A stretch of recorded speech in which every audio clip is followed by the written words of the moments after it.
Good morning, Namaskar, ladies and gentlemen, honorable dignitaries and delegates present here. I am Preeti Prakash, and it gives me immense pleasure to welcome all of you here.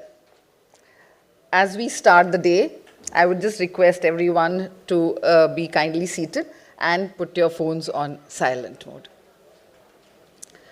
So we gather here today to not just ponder on what we can do for the nation, in whichever role we choose to play as citizens of India, but to also delve on how can we take our lofty ideas of nation building ahead with the aim of increasing public awareness of India's military tradition and strategic priorities.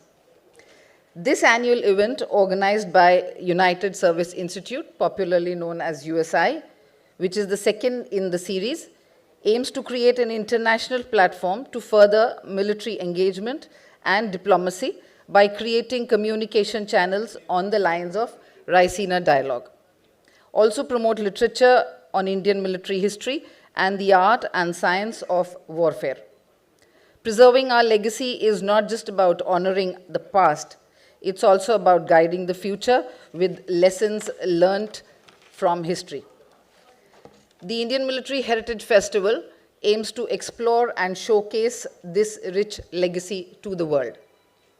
Within the framework of the festival today, the first day, we delve on issues like the new age warfare, wars and fiction, post-independence conflicts, soldiers and society, and among many other issues too, which are so relevant to nation building.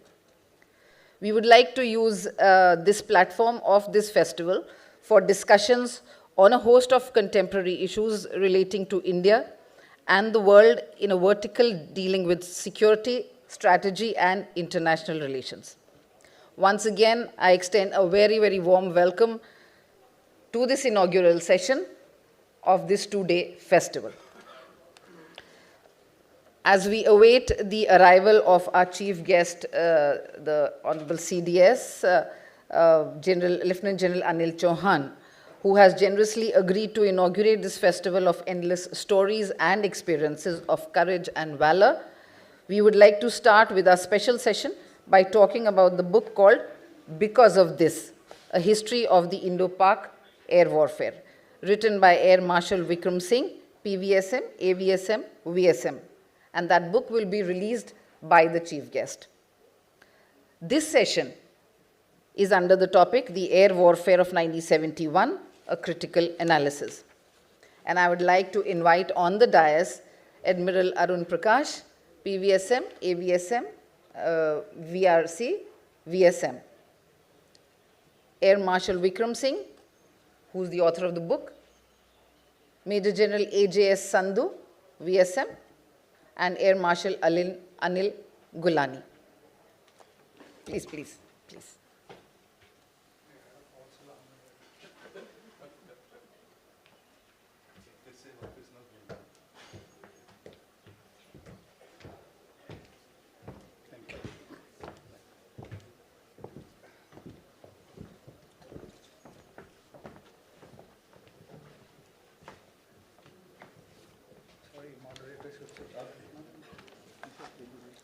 Just to give you an idea, as the name of the book suggests, this distinguished panel will take us through the decisive air operations that took place during 1971 Indo-Pak War, which is known as one of the most critical air campaigns in South Asian military history.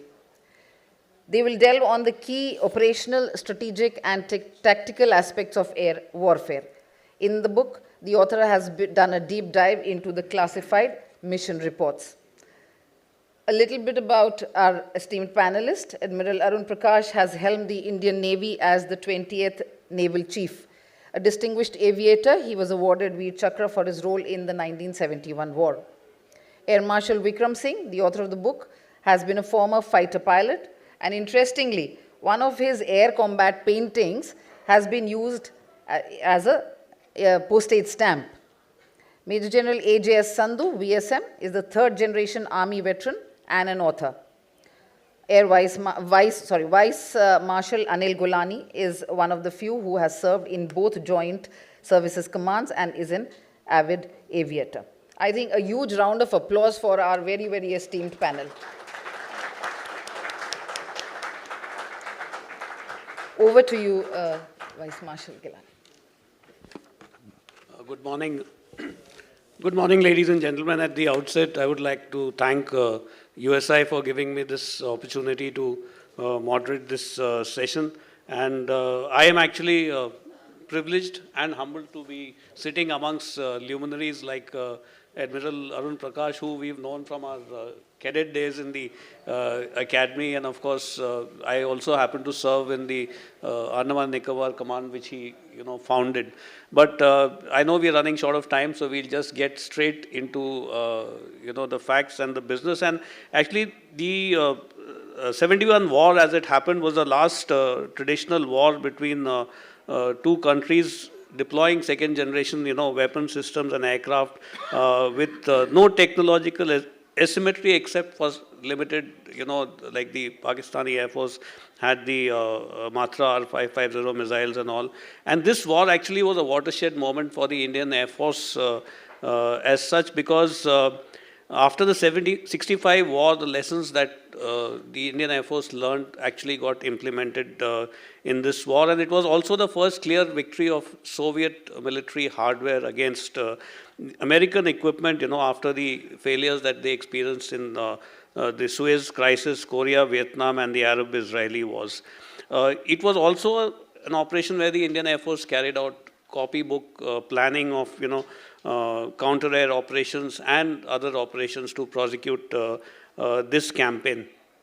Now, I think hats off to, Air Marshal Vikram Singh for having written this book. It is actually one of the most detailed appreciations of the subject I know, because I happen to be mentor to one of the youngsters who wrote a book on the 71 war, which just got released about a month ago. I mean, though I have not gone through the entire book, but it was a pleasure reading, and it is so nice to see that, the way the events, including to the details of the person who drove the vehicle to the aircraft which crashed, and accounts from both the sides.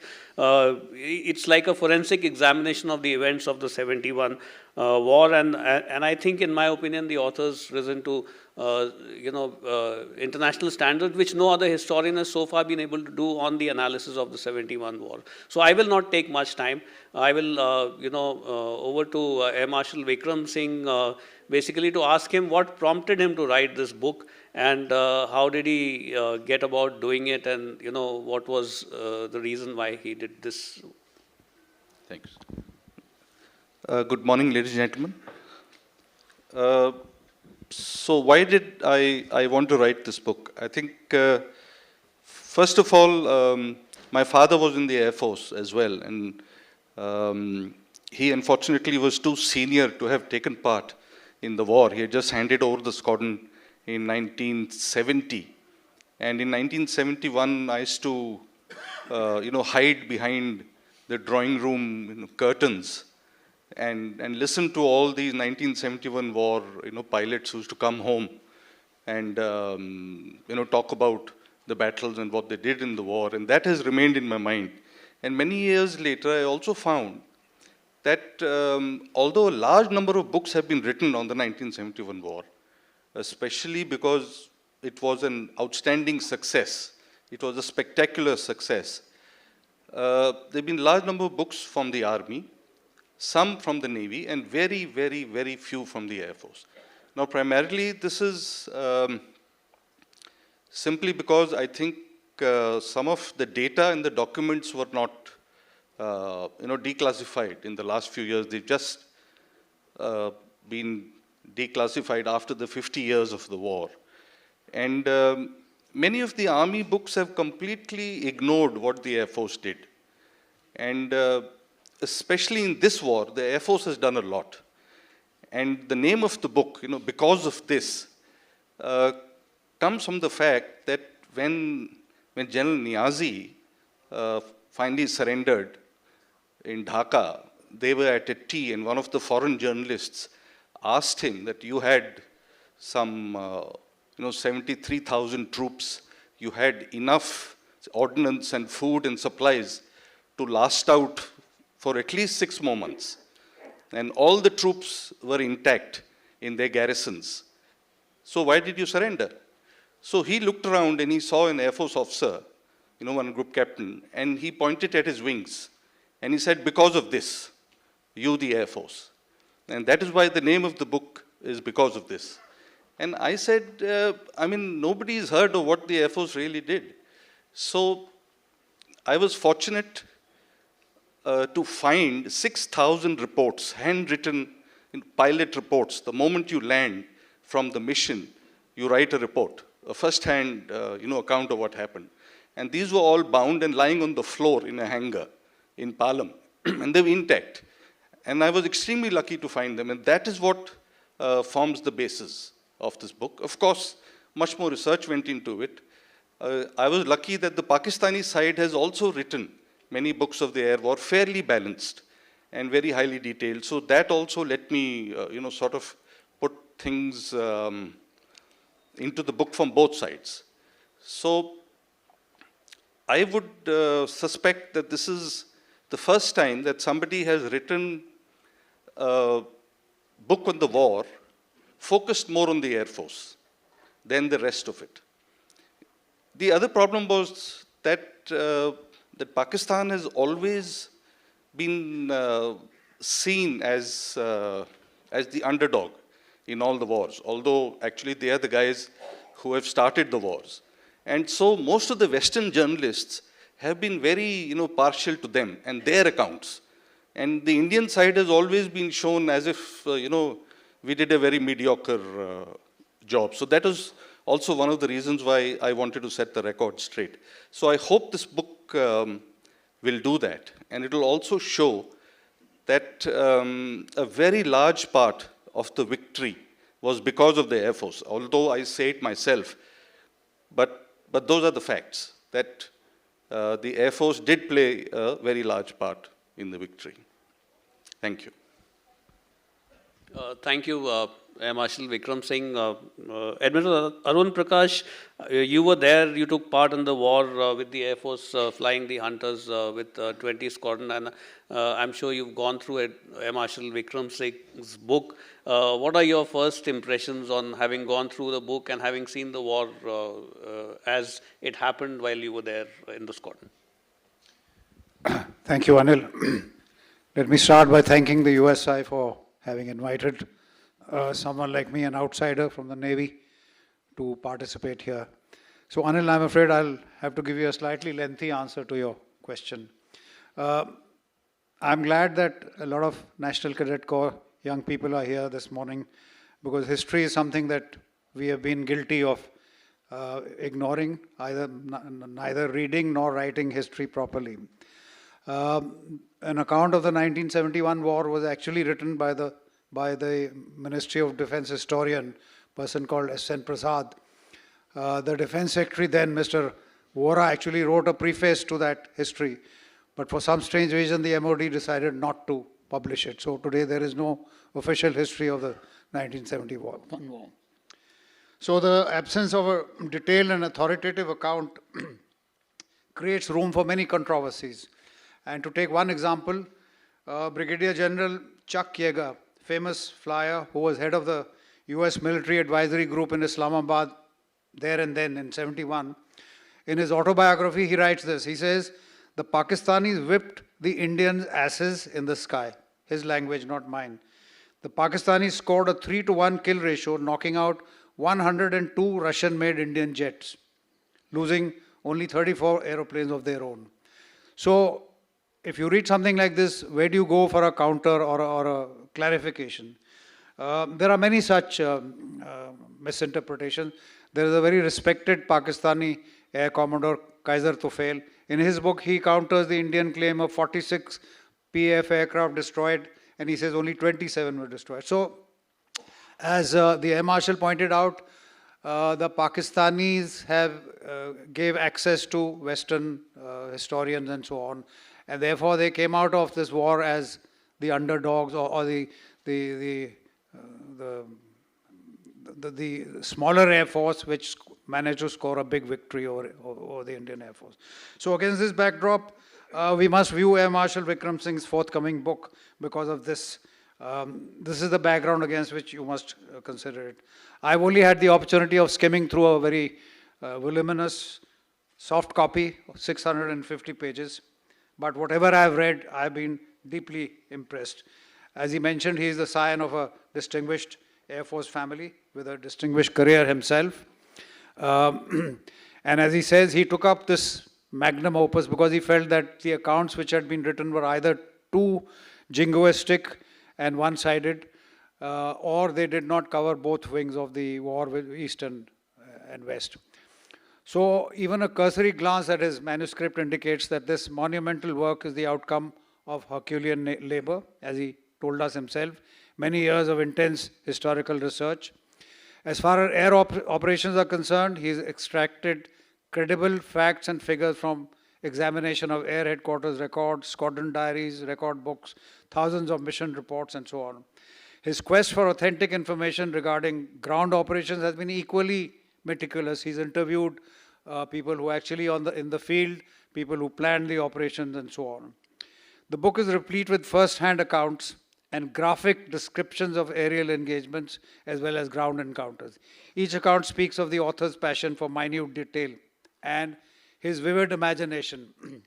An example, this is an extract. He says, Sukrut Raj picked up this saber coming head-on and both pitched up into a reversal. As Raj ruddered behind the saber, he fired a single K-13 vertically downwards. Clearly there was no chance of a kill and Raj pulled out of the dive and did not make contact with the saber again. This is like reading commando comics. You won't find this kind of description in a history book. The author has not hesitated to access literature and accounts written by Pakistani historians, most of them retired, respected senior PAF officers. And this enables him to present a two-dimensional picture of events and encounters, both in the air and on the ground. Now, as Air Marshal Gulani pointed out, such is his quest for objectivity that one often gets the impression that he's placing more reliance on the Pakistani version than on the Indian one. And here again, one can't help noticing is what I can only call obsession with the minutiae relating to unit designations, personal details, even aircraft frame numbers. Again, let me read a passage. He says, 45 Air Defense Regiment responded and shot down one F-6 flown by 26-year-old Flight Lieutenant Syed Shahid Raza of Calcutta from 25 Squadron PAF. The gunner, Havildar Mahalakshmi Kichrala, was awarded the VRC. The pilot was killed and awarded a Tagma-e-Jurat posthumously. Again, rich detail which you won't find in many history books. Thank you. One of the author's major concerns, which he pointed out, has been to drive home the significant role played by air power in India's final victory on the ground. He has taken every opportunity to link and match actions in the air with events on the ground, which is an approach which not many historians have taken. It takes a lot of hard work, research, and linking up actions. I was very impressed by this. He says, his words are, he says, Indian Army veterans have put out a plethora of literature on their victories, yet not one cared to acknowledge the IAF's role in the outcomes. This is an age-old failing where air power is not understood or given its due by the protagonist on the ground. His complaint is justified, ladies and gentlemen, because in every war after 9/11, when air power first entered the military domain, apart from fighting the enemy, all militaries have indulged in this internal sniping in which the quest is always the same. As the Air Force, after having beaten the enemy, you turn on your own Air Force, the navies and militaries. The issue of contention is always the same, equitable sharing of air power. And our militaries has been no different. The root of this acrimony lies in the priority which is accorded to battlefield air support vis-a-vis counter-air operations. Air forces worldwide believe that the best way of providing protection to one's army and navy is by achieving and maintaining a degree of control in the air, whether it is air superiority or local air superiority. This, the Air Forces believe, is best done by mounting counter-air operations or operations consisting of airfield attacks, fighter sweeps, targeting enemy air bases, and air defense systems. Once a degree of air superiority is attained, then attention can be turned to battlefield air support. In 1971, prior to commencement of hostilities, the IAF went to great lengths to ensure that air support would be made available to army units at the right time in the right place. This was the intention. Apart from positioning advanced headquarters in army commands, there were tactical air centers or TACs at the corps level, and junior pilots, actual pilots, were farmed out as with combat troops as forward air controllers. Now, it may not be common knowledge, but the IAF commenced battlefield air support operations almost simultaneously with counter-air on 4th of December. And yet, due to fog of war, poor communication and inexperience, there were failures and even fratricide in the BS operations. Now, how do I know all this? Because I happened to be posted in a place called Pathankot, 28 Wing. I was serving with number 20 Squadron of the Indian Air Force on deputation. My squadron mounted both counter-air and battlefield air support operations, and I had a first-hand sort of eyewitness to this. There were two factors why Pathankot came in for special attention from the Pakistan Air Force. Firstly, it was only 12 miles from the international border and defended only by AD artillery. Secondly, it was home to two squadrons which were the prize squadrons of the Indian Air Force, the 20 and 27. And why they were prized was because they were equipped with an aircraft called the Hunter Mark 56A, whose picture you see on the slide. The speciality of this aircraft was that it could carry 4 fuel drop tanks with a huge amount of extra fuel, which enabled it to range about 250 miles into enemy territory. So other than the Canberra, this was the longest range aircraft in the Indian Air Force. The downside was that when you carried 4 drop tanks, you couldn't carry any armament other than 4 30mm guns with 150 rounds each. So there was a limited amount of damage you could inflict with this. The Pakistani so-called preemptive attack took place at 17:43 hours on 3rd December. My squadron commander, Wing Commander Parker, took off next morning at 06:43 hours, and he went for a target which was deep inside Pakistan, PAF base Peshawar.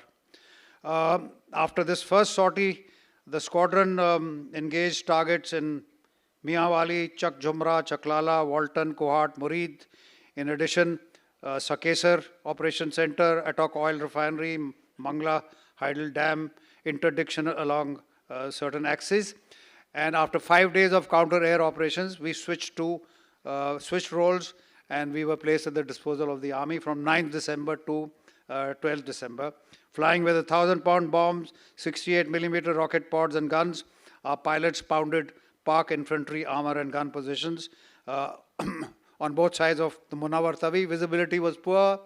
There was very difficult to identify targets in spite of forward air controllers being positioned there. But we did our best. There were 2 or 3 significant dates. On 5th December, we lost our first pilot over Peshawar, shot down by sabres, Flying Officer Muralidharan. On 8th December, we lost a second pilot. It was a solo mission over the Sakesar radar. He was shot down by a Mirage. On 10th December, we had our first air-to-air kill, strangely enough, over Cham. So that's a very brief account to convince you of why I have been invited to this seminar here. I was witness to all this. So in the West, the IAF flew 190 sorties of counter-air for the loss of 9 pilots killed in action and 3 prisoners of war. The campaign was declared a resounding success, and our Air Force's superior tactics, training, and leadership combined with the courage and dedication of the pilots.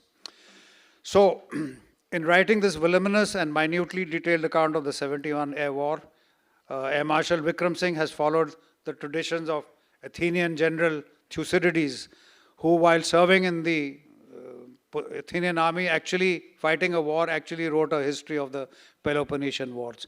I think Vikram wrote part of it while in service in uniform, possibly keeping it secret. But I think I must place him on par with Thucydides. And thereby he's rendered sterling service to the cause of history and hopefully set a good example for many in uniform to follow. However, in conclusion, some questions may still remain unanswered, Anil, in addition to what you asked. Was the Air Force counter-air campaign worth the cost and attrition suffered? Was there adequate Army-Air cooperation both in planning and in ops? Did inter-service friction and delayed decision-making hinder operations? Could the IAF aircraft serviceability and sortie rates have been better?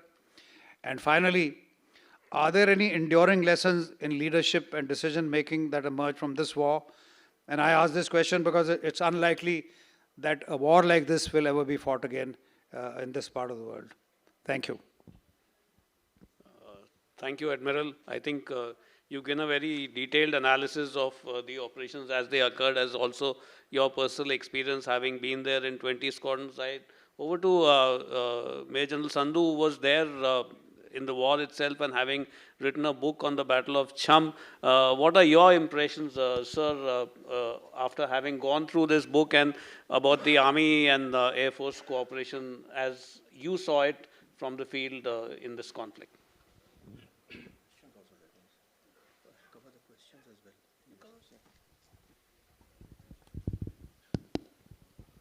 Okay, am I audible? Okay, firstly, you must be wondering why there's an army man in air operations here. Admiral touched on it a bit. I'm the oddball because all three are flyers and I am not. But there is a reason why I'm here, and that is because of the Battle of Cham. The service personnel here will know that that was the toughest, bloodiest, and the most intensely fought battle of 1971. But the civilians may not know that. In this battle, the per square kilometer concentration of troops in any one sector was over here. The artillery employed by Pakistan, and this was the biggest land offensive of that war, was more than they had in the whole of Bangladesh. They employed more than that just to support this. Their GOC died in combat, the only general to have been killed in any of the Indo-Pakistan wars. The highest ranking prisoner of war in the Western theater was captured here by a cosmate of the Admiral. And that same man shot down a plane, also in full view of the GOC and the corps commander, so much so that the corps commander who was being driven to the forward line was asked the GOC, can I first go to this gun position? He went there, asked for the detachment commander and gave him a Veer Chakra on the spot. And these are some tidbits of the war, but most importantly why I'm here is because the maximum number of air sorties which were flown in support of the ground forces by both sides was here in this sector. And unfortunately, it got mired in controversy. This is something which they've asked me to comment on. It got mired in controversy, which is not yet really resolved in the minds of most people. The controversy, even and this issue of adequacy or lack of adequate air support provided to 10 Infantry Division is the only incident which reached the apex level of the service headquarters and even to the Prime Minister, on which Air Chief Marshal Lal has written extensively on this particular incident in the book also. So I'll cover this part as well. But a word firstly before I come to those questions. I must commend Air Marshal Vikram Singh, because this book, I mean, enough has been said by the two panelists on my right, but this book is an extremely well-researched book. He has gone to such details that I have not seen in any other book so far. He has gone to the mission numbers, the pilots who flew, and the kind of combat they had, all that. And in particular, I was very gratified to see that he has written 35 pages just on the Battle of Cham, the air operations in Cham, which shows that he is aware of the fact that this needed to be clarified. And much of what he has written will clarify this problem which arose and which still is there. So coming to this the issue, a word before that about the Pakistani Air Force. The PAF in Cham sector, I don't think anybody will know here. The PAF had positioned for their air support in the Div headquarters an officer of the rank of Air Commodore. Air Commodore Sayyidullah Khan. He coordinated all the air support of the Pakistanis, which they launched in this 10 Infantry Division sector.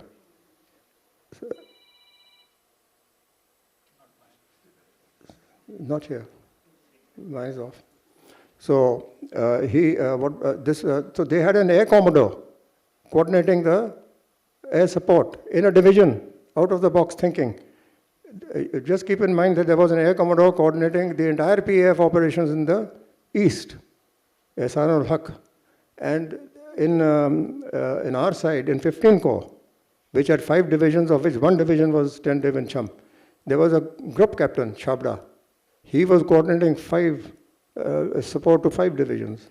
So, and they launched 146 sorties in Cham, which was 20% of their entire air effort for ground. 20%.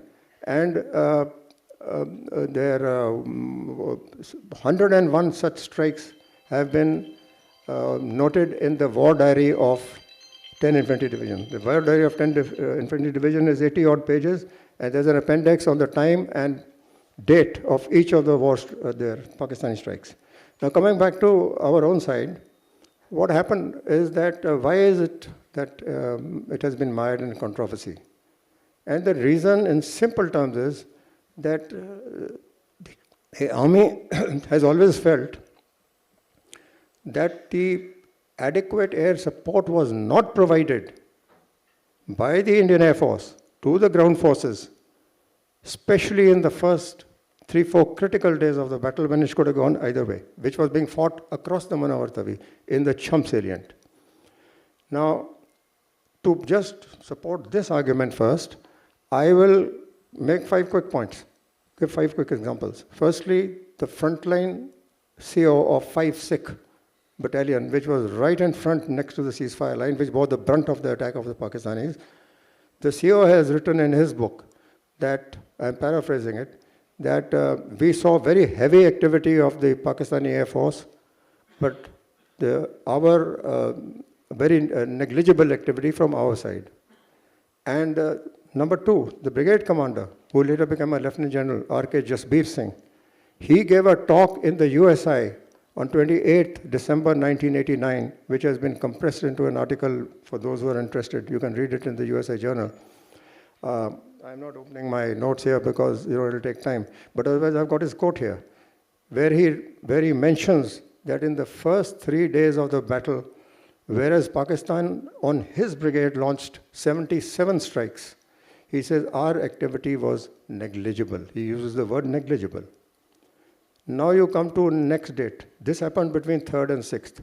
On 8th, the Pakistanis had attacked across the river, and they had captured a few of the forward localities in the place called Raipur Crossing. On that day, the demands were sent by 10 Infantry Division, which were partially met, to the extent that the Corps Commander, Lieutenant General Sartaj Singh, walked into the GOC because he knew this was a critical moment. He asked for 50 sorties. It's written in this book. I'm quoting directly from the book. 50 sorties he asked only for Cham. And he said, don't send any to Punch or to, 26 Div in the Shakargarh sector, which were in the flanking divisions of 10 Div. Of course, they could never have provided for that much. And then on 10th, which was the most critical day of the Battle of Cham, that's the time when they had made a bridgehead, 4,000 yards by 1,000 yards, and the tanks of 28th Cavalry of Pakistan had actually come inside. And the air support, unfortunately, and there was a chance of the breaking out and replicating 65 when they reached almost Akhnur. At that time, the air support which was being sent in to help Cham was not adequate. So the war diary records that the GOC personally rang up the BGS and asked for more sorties, which were given later. And that too is recorded in the Air Marshal Vikram Singh's book, that the BGS then came into the GOC and asked the OC TAC to provide more sorties, which were provided. The 5th and last example is on 6th. which I partially mentioned, when a complaint, unfortunately, reached Sam Manekshaw, General Sam Manekshaw, that that situation is tenuous and air support is not coming. It was wrongly sent. It did not go from the division, corps or command. It was unfortunately sent by one Brigadier Mathur, who was an additional officer in Tendiv and was working as an LO of Army headquarters. He, in his enthusiasm, said, "Sir, this is what's happening here and no air is coming." It reached General Manekshaw, who told his head of military operations, General Gill, to speak to Deputy Chief of Air Staff, Air Marshal Chatterjee. He spoke with him. And Air Marshal Chatterjee told him, "We are sending adequate support." Not satisfied, General Sam Manekshaw rang up the Prime Minister, who rang up Air Marshal Lal. Air Marshal Lal writes in his book that I got a call from the Prime Minister. Then Air Marshal Lal says, I rang up the AOC&C, that is Air Marshal Data Chief Engineer, who then told the OC Fortac, Chabla, to send more sorties. More sorties were diverted to Fortac actually first, before Chabla could send them. So, and Air Marshal says this was the only one single point of discord in an otherwise harmonious interaction at that level. And so this part I said because this, and the last point is to sum up the Army's thing, and that is that in the war diary, the Army, in the first 7 days, it is on record that they placed 153 demands, air support demands. And they were given 77, which is just about 50%. So that's why they say we didn't get. Now, this is the Army's refrain. But when you come to the Air Force, and I've studied that and written in my book earlier too, but now it is fortified by what the Air Marshal has written. He has clearly stated that 228 sorties were flown in support of Cham. He's named the pilots, he's named the flights, he's named everything. So then where were they going? Why this perceptual differences? Army was saying we're not getting it and these people were flying it. The reason was simple. They were not going, all of them, I would say, all of them were not going to the points requested by the Army. They were being flown in Cham. They were dropping them in the rear. In fact, I had the privilege of interviewing Air Marshal, the late Air Marshal Denzel Keeler, one of the iconic Air Force officers, and he was shot in Cham. So, and he was coming back from a sortie in Cham itself. He was on his way back when he was told to go by an FSC. Sir, turn back. We think there's some tanks in the mango orchards behind. So he turned back, and he was unsure. So he made one sweep, came for the second time, and got shot. I won't cover that. It's a very interesting account of his and the man who shot him, the Pakistani. So what was happening? This was the main thing. So actually, the basic reason besides this also of the perceptual difference of opinion on air support is that other than the fact that they were not coming as per the Army's requirement, to compound matters, it was also because of the fact that there was scanty flow of information. If the JOC, where the Fortac was located, had said that we are giving you these many, but there are many more going behind which will impact your bed, then this wouldn't have arisen. But there was scanty flow from JOC. They did not keep the Tendiv headquarters informed. And secondly, the JOC, the Army has to share its blame for this, because Group Captain Chabla has clearly said that, when the support demands come, there's an Army officer in Fortac. He has written that the Army officer was too junior a man. He was a major. He was unable to sift or prioritize or give any advice. So what was Chabla doing? He was doing search and strike, the best that he could. So that is, the second thing was that, I think that also Air Marshal Lal has clearly mentioned that FACs, forward air controllers, then they've had a lot of FACs because they were actually to go on the offensive into Pakistan. And as late as 1st December, the offensive was called off and they were put in the defensive. So they had all these FSCs, but these FSCs who had air support nets, they were in touch with the pilots, they were in touch with the, so they should have informed the ground, their brigade commanders, and this controversy would never have arisen. And anyway, his book will perhaps put this controversy to rest once and for all. Thanks. Thank you. Thank you. Thank you. I think Admiral Arun Prakash wants to make a comment. Can we go back to that slide, please? The next slide. With a map. Okay, the general has given infantryman's view looking from the ground and expecting support from the air. As I mentioned in my brief remarks, the visibility in Cham was extremely poor. There was dust haze all over North India in those days. There was total confusion. The forces were so closely engaged with each other that the FSC telling you, oh, there are 2 tanks under that mango tree. When you look down, there were hundreds of mango trees. Now, which mango tree? Smoke was no use. They were using colored smoke. And then you're in a dive with the enemy firing back at you. There is very little time. It's a matter of few seconds to look for the target, to engage it, to open fire at it. So I think you have to give some leeway to the pilots who went into action. The other point is that there were days when we sat on the ground and did nothing because no demands came from the command headquarters. So perhaps at the higher level, there was some miscommunication or lack of prioritization. So I think you have to give a little leeway to the Air Force. Lastly, I want to point out that this map that you see on the slide, one of my claims to fame is that I was given charge of writing the squadron diary. So those remarks which you see are in my handwriting, and that's a million map, I think, or a 1-inch map which I had drawn, depicting the forces on either side. And you'll see on the remark, we fired 3,500 rounds of 30 millimeter, 400 and something rockets, 7 tons of bombs, and 1,700 liters of napalm were deployed over Cham. Now, if they didn't reach their targets, I'm sorry, apologize in hindsight.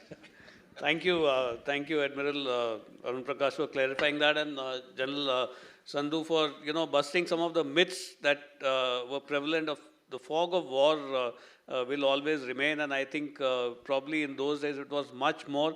And in today's time with artificial intelligence, I think it is only going to increase in the future. But we are running short of time, so Admiral Arun Prakash, I'd just like to ask you 2 questions. And if you can keep your answers short on what were the challenges for the Indian Air Force as far as counter-air ops was concerned, and did the counter-air operations succeed in your opinion? Okay, the decision to launch counter-air operations was a strategic decision which the Air Force took, that they must undertake counter-air. There were choices. They could have put the whole Air Force into close air support. That choice was there. But they took the decision. Having taken the decision, the instrumentality of deploying counter-air was the 2 hunter squadrons carrying 4 guns each. Now, if you want to destroy enemy air bases, you need to drop bombs, preferably runway penetrator bombs or runway denial bombs. No, those kind of armament we didn't have. We just used 4 guns and inflicted as much damage as we could. Of course, at night, the Canberras went and did their best. So it is up to historians to decide whether the effort put into it, the pilots lost, aircraft destroyed, was worth the results. One voice we have on our left from the army who said they're unsatisfied with what happened. So I think it's an open question which only the historians can decide whether the counter-air operations actually achieved what they were meant to achieve. What was your second question? Why did it take, the other question is, why did it take 2 days to put down Tezgaon and Karimtola, even against only a squadron? Yeah, that's in the is the same problem in the east. I think those air bases, as the Air Marshal has described, were well defended. Aircraft were very heavily camouflaged, and again, hunters in the east were only carrying, I think, gun ammunition. So it took a few days to A, locate the targets, and B, to actually destroy them. Pakistanis had made solid pens for protecting their aircraft on the ground. So it took, I think, quite a lot Thank of you. effort. Thank you. Coming to you, Air Marshal Vikram Singh, I think you've done extensive research. So what I would like to ask you is that, in the first 3 days of the conflict, the counter-air that the Indian Air Force undertook was only with guns and maybe rockets and all. And later on, I think the Y bomb was used. And if you could just, explain as to why this happened, if you could discover something from your research. And finally, what were the primary lessons that were learned during the air war in this campaign, and if there are any enduring lessons for us? So as far as the as far as the counter air campaign goes, we also had a DAD, the destruction of enemy air defense, where we were also simultaneously, when the strikes were going to the airfields, we were also trying to put down the radars. So there were a total of 18 airfields that we were striking and about 4 radars. So basically Sakesar, and there was one at Walton just behind Lahore, and there was one on Kirana Hill, and there was one more just north of Miyawali. Now, we had a total of 235 aircraft in the West, as compared to the, say, Pakistan Air Force, which had 215. So in the West, in the air, we were actually evenly matched. Many people don't know this, that they feel that, the Indian Air Force was much, much larger. Sometimes the Pakistanis say that they fought a war of, 1:3. But actually, we were fairly evenly matched. And the Pakistanis only struck Srinagar. 67% of their attacks were against Srinagar, against one airfield. Because it was in a valley, there was no advance warning, so the gnats could not scramble in time. So it was a very safe, target for them. Unfortunately, there were only 4 vampires there. So the large part of their, effort, let's say counter effort, was wasted against an airfield that had no meaning to the outcome of the ground war. And they were only attacking airfields which were 5 minutes from the IB, so that they could get away, easily, like Pathankot, which was only 3 minutes from the IB. While the Indian Air Force was going 450 kilometers inside, across on the other side, on the Afghan border. Single aircraft were going because one aircraft didn't start. So the pilot said, okay, I'll go alone. But as a rule, you never go alone. But they still did. Many missions went single aircraft, and they were all shot down and killed. So we were hitting 18 airfields. Now, unfortunately, the weapons at that time were such, and because of the range, you could not carry any external weapons. You couldn't carry bombs. So it was only guns, and you had to look for aircraft in the open. But the Indian Air Force felt that the affront, caused to the Pakistan Air Force was enough to impact in, say the morale at the very least, that a single aircraft at 11 o'clock in bright daylight can come 400 kilometers from his squadron and attack your airfield and go back, was a very big thing for us. Was there anything that we achieved? Well, the Canberras did a lot, because the Canberras were the only ones who could use bombs at night because they flew at medium level. They put Rafiki down for 3 days. The fighters at night who were using bombs also put Sargodha down for 2 days.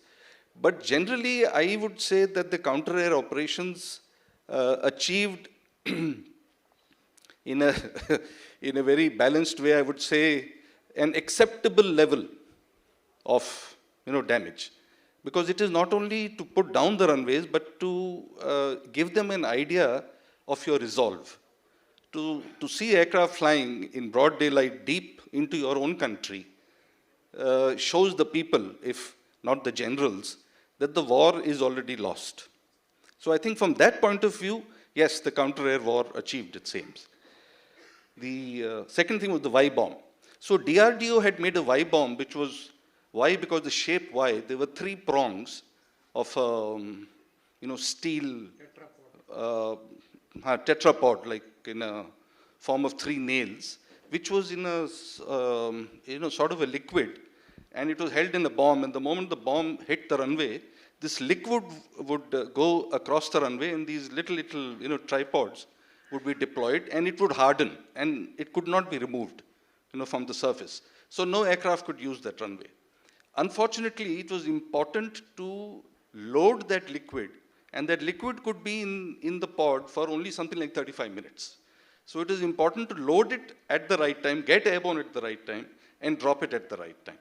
So only one bomb was dropped by a famous Wing Commander Gautam, the only Mahavir Chakra in Bar, and he dropped it against Miyawali on the night of the 4th. It had to be dropped at very low level, at 50 feet at night, down the runway. So only very few pilots could achieve it, but it failed mainly because we couldn't get the timing right.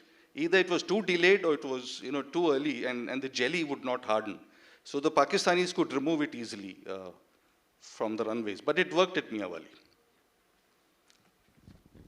Thank you, Air Marshal Vikram Singh. I think we have about 5-10 minutes left for questions and answers, and I throw it open to the House. If you have any questions, please.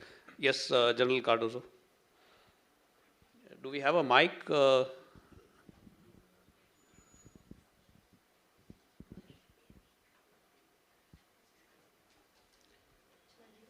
In the audience? Mic in the audience.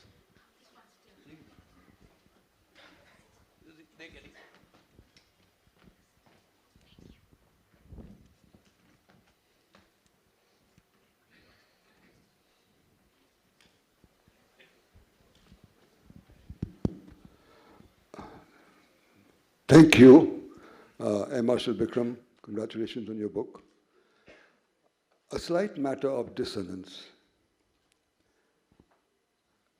Firstly, I think the Air Force has been adequately covered Operation 71 war by Jagmohan and Chopra. It is the Navy, the silent service, which has not got adequate credit for what it did in 71, both on the western and the eastern seaboards. Secondly, although Admiral Prakash has made a brief mention about fratricide, this has happened again and again. In Chum in 1965, the Indian Air Force strafed, destroyed our only light squadron of armor, destroyed ammunition vehicles, caused a lot of mayhem. And also in 1971, Admiral Prakash would like to tell us or speak about it. But what happened when the Indian Air Force strafed and destroyed Indian naval vessels? So we need to not be in a sense of denial. We need to also look at what are the unfortunate things which happened and what action is being taken to ensure it doesn't happen again. So, sir, with regard to fratricide, like we said, I mean, as you know, there's something called the fog of war. And in the air, especially in 65, when the Air Force was, called in at the last minute without proper briefing about where the targets were, who the target was, and what to do. So 6 vampires were launched. In the late evening, it was dusk. And the tanks, both sides have the same tanks. They had Shermans, we had Shermans. So they could not make out. There was no forward air controller there to say that these are our tanks or those are their tanks. So yes, so this has happened. But the Indian Army shot down our own vampire and then bayoneted the pilot through the chest. Fortunately, he lived and he flew again in 71 war. He lives in Noida right now. So face to face, they have bayoneted an Indian Air Force pilot who's screaming, "I'm Indian Air Force. I'm Skonlida Pathak." So it happens. Fratricide happens in war. I mean, in all the rough and tumble, it will happen. It should not happen. I agree. Now there are procedures laid down on how to prevent it. It happened in Chum again. Then there was one other issue. You spoke about the Navy in Bangladesh. Sir. The Indian Air Force and the Navy had agreed that the Navy will not operate beyond 25 degrees, 25 minutes north, which was a line approximately just south of Dhaka in line with Chittagong. No ships were to go north of that. This force, called Force Alpha, consisting of 3 ships with Indian Navy officers and some Mukti Bahini sailors, went up all the way to Khulna. far beyond where they were supposed to be. The Indian Air Force did not know. So when the Nats came overhead, they saw these ships and they said, no Indian Navy ship is supposed to be here. So they strafed them. The coincidental part of this whole thing is the pilot in the Nat and the officer on the ship both got their Veer Chakras 2 minutes apart at the same time in this Rashtrapati Bhavan. But they didn't know that I had strafed him, and he didn't know that he's the guy who had strafed him. So it happens. It should not happen, but it happens, and I'm sure it will happen in the future as well, because people are excited and keen to get the target.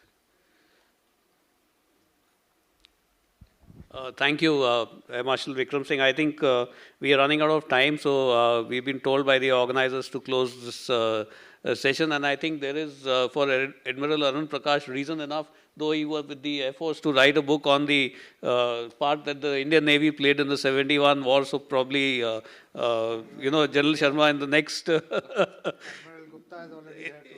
in the next seminar, we'll have a book by him. And I think all that remains for me now is to thank Air Marshal Vikram Singh for having taken this effort for, it takes a lot to do what he has done. And I'm sure this book is going to become a bestseller. And I would urge you all to read it, and thank General Sandhu and Admiral Arun Prakash for being here with us this morning and discussing this panel. May I request you all to please give a round of applause for all three of them. Thank you.